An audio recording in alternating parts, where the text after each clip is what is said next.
met him earlier in the show. I've got the author of Grill Interrupted, Gav Martel here. Such a great name for your book. Thank you kindly. So you love to grill, you love to barbecue. I love to barbecue.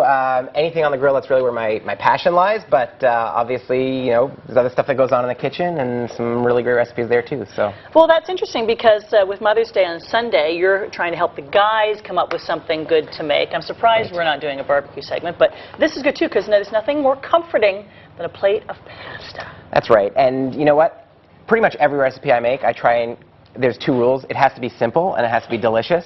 So, you know, you don't have to do it on the grill. Not every mom loves grilled food, but, you know, this pasta dish is just 100% beautiful. To die for. Yeah. All right. Where do we start, my friend? Let's get started. I'm just going to turn down our mushrooms here a little bit. So the recipe, it's a pasta dish with pasta shells, with baby Bella mushrooms, asparagus, and a Boursin cheese sauce. So it sounds really fancy. It's really, really simple. It does sound fancy. It does. This is a baby Bella mushroom. You can't. This one here? Okay. These little guys. They're delicious. You can't find them everywhere.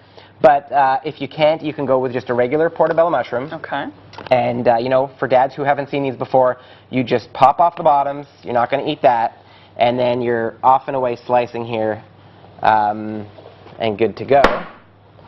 And their portobellos are kind of thick and meaty. They're often substituted for the burger in a burger for vegetarians. That's right. Because they've got some chew to them. Because of that, they're also really hard to ruin when you're frying them in the pan. They're really hearty. They've got a lot of substance to them. So yeah, look how thick that is. Yeah, wow. Really fantastic. Okay, so you've been basically ignoring that pan over there. So yes. Obviously you can't get too fussy with it. We've got a little bit of olive oil and butter for flavor, and our sliced mushrooms that I sliced earlier are going here in the pan.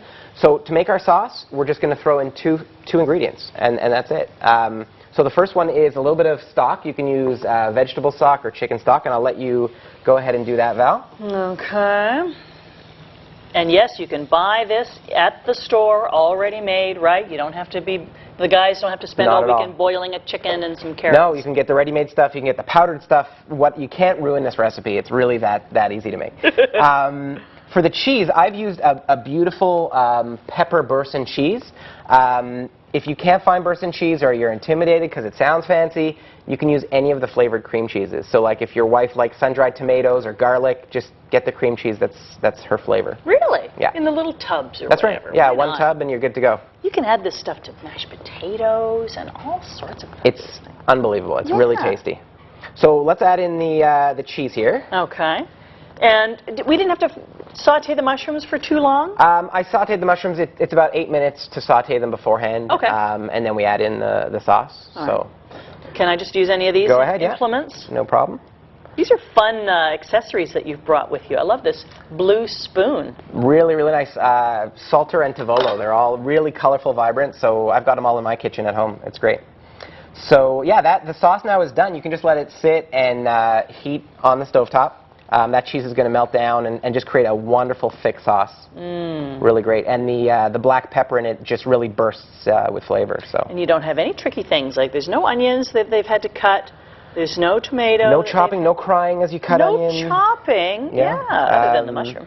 Really, really easy. And you can buy sliced mushrooms if you absolutely have to. Right? Yeah, everything, you know, and I say if you can't do it yourself, ask your kids to do it. You know, my daughter loves to get involved, so. Yeah, how old can kids be? You've got 3 of them now, so you would have some experience. How old does a child have to be before you can start giving them actual jobs in the kitchen? I start, my youngest is 6 now, and she's been helping me for ages, you know, throwing stuff into pans and mixing and stuff like that, but I've just started teaching her how to use a real knife, and my belief is that if you teach them how to do it properly when they're young, they'll learn how to do it properly, and, you know, tucking in your fingers and respecting the fact that you're dealing with something that can really hurt you. So I would never let her do it on her own. But, you know, I've got quite a little master chef there in my 6-year-old. I love that because so many of us didn't get that guidance when we were growing up for whatever reason. And then we struggle later on when we're living by ourselves trying to figure out this whole cooking thing. Yeah, and really that's the main thing for, it's good cheese. I know. for Mother's Day, you know, so many dads are intimidated in the kitchen. They know what to do outside with a grill, and they're just terrified once they get in front of a stovetop or an oven. So, you know, YummyMummyClub.ca. We're just trying to keep it simple, and all of these recipes, really, if you've never cooked before, give this a try. You're going to love it. Your wife's going to love it. Your kids are going to love it. So Pasta can be tricky, right? You've got to get the pasta texture just right. that's Talk right. about that. And I've got a pot of pasta going here.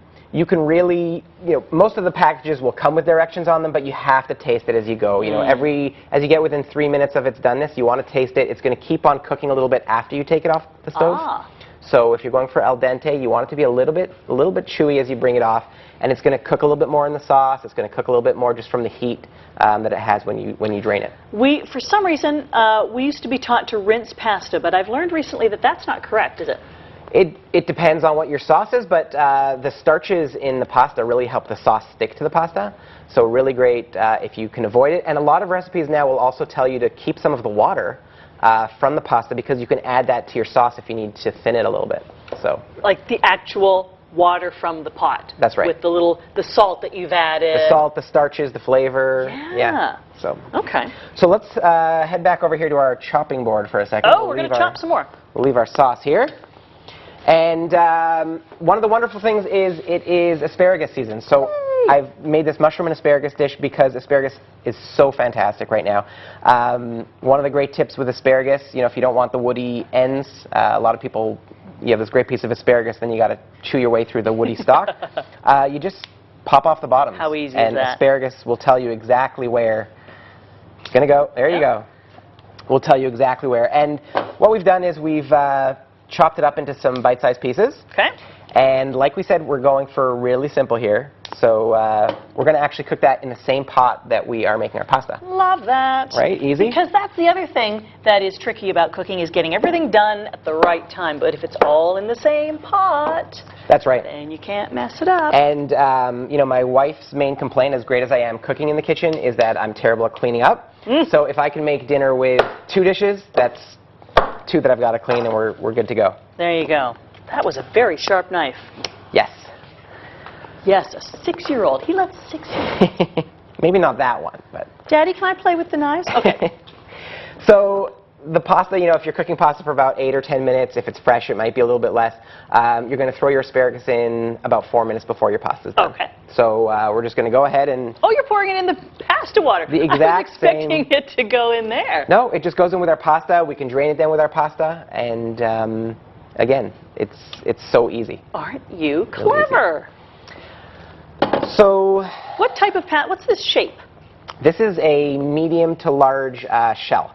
Oh. You can really use anything, because this is such a great creamy sauce, any pasta that's going to capture some of that flavor. So with shells, you get these little flavor bursts. Really, really good. And we'll get to try that later on. All right. So we're going to have more with Gab when we return. We're going to try this dinner that any husband can make for his wife on Mother's Day. All right, so stay tuned. We're going to try the pasta.